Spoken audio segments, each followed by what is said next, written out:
The Secret Daily Teachings 16.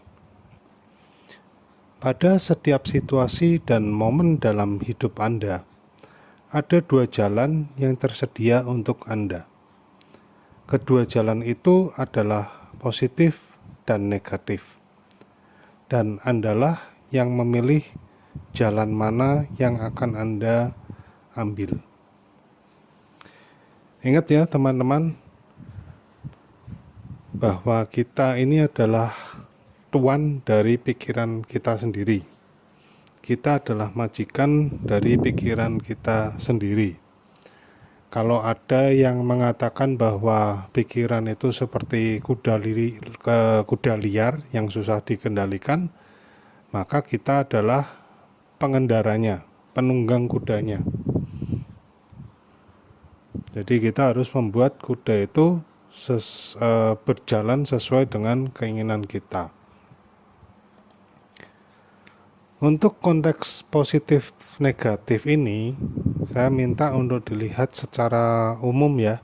Jadi jangan berpikir kritis seperti, Pak, pencuri itu kan juga ada positifnya. Dia mencuri supaya bisa membeli susu untuk anaknya.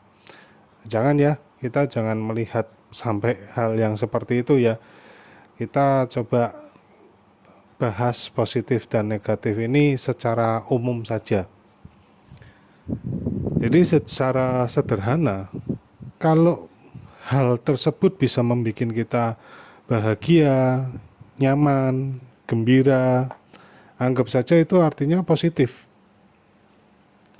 Tapi kalau hal itu bikin kita stres, kepikiran terus, tidak nyaman, anggap saja itu adalah negatif. Nah, kira-kira contoh positif dan negatif ini bagaimana? Jadi, yang pertama, kalau misalnya kita dimarahi oleh orang tua atau atasan, jika kita berpikiran negatif, mungkin kita akan langsung marah saat itu juga. Atau memendam kekesalan di dalam hati. Ya kan, mungkin teman-teman ada yang pernah dimarahi oleh orang tuanya atau atasannya, sehingga seharian itu rasanya bad mood, ya, mau makan gak enak, mau tidur juga tidak nyenyak, besok paginya bangun juga, wah badan capek semua. Nah, itu negatif. Tapi ada juga orang yang ketika dia dimarahi oleh orang tuanya atau atasannya, dia berpikir untuk mengambil poin apa yang orang tua atau atasan ini mau sampaikan kepada saya. Saya telah melakukan hal apa kok saya sampai ditegur atau dimarahi? Artinya ini adalah kelemahan saya dan saya harus memperbaikinya. Nah, ini yang dimaksud dengan poin positif.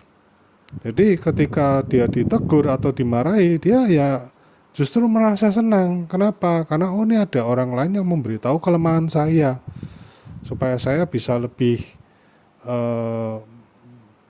memperbaiki diri atau menjadi lebih sempurna ini untuk menutupi kelemahan saya. Atau mungkin teman-teman pada waktu naik kendaraan tiba-tiba ada orang yang ngebut, ya kan, terus dia sudah ngebut melanggar lampu lalu lintas. Nah, mungkin teman-teman ada yang ngomel gitu ya, wah itu orang kok ngebut lampunya lagi merah, kenapa malah melanggar, wah nanti ada kecelakaan, wah dan macam-macam ya. Mungkin juga wah hati-hati itu orang ya. Nah, tapi ada juga yang berpikiran mungkin orang yang ngebut dan melanggar lampu lalu lintas itu barusan dapat kabar nih kayak ini, di rumahnya sedang terjadi sesuatu, mungkin siapanya meninggal atau rumahnya kebakaran, sehingga dia terpaksa harus ngebut dan melanggar lampu lalu lintas. Nah, itu bisa juga seperti itu ya. Atau mungkin lagi mau nyebrang atau lagi jalan kaki tiba-tiba terserempet kendaraan, ya entah sepeda atau sepeda motor, mungkin kita langsung ngomel, ya kan, marah-marah.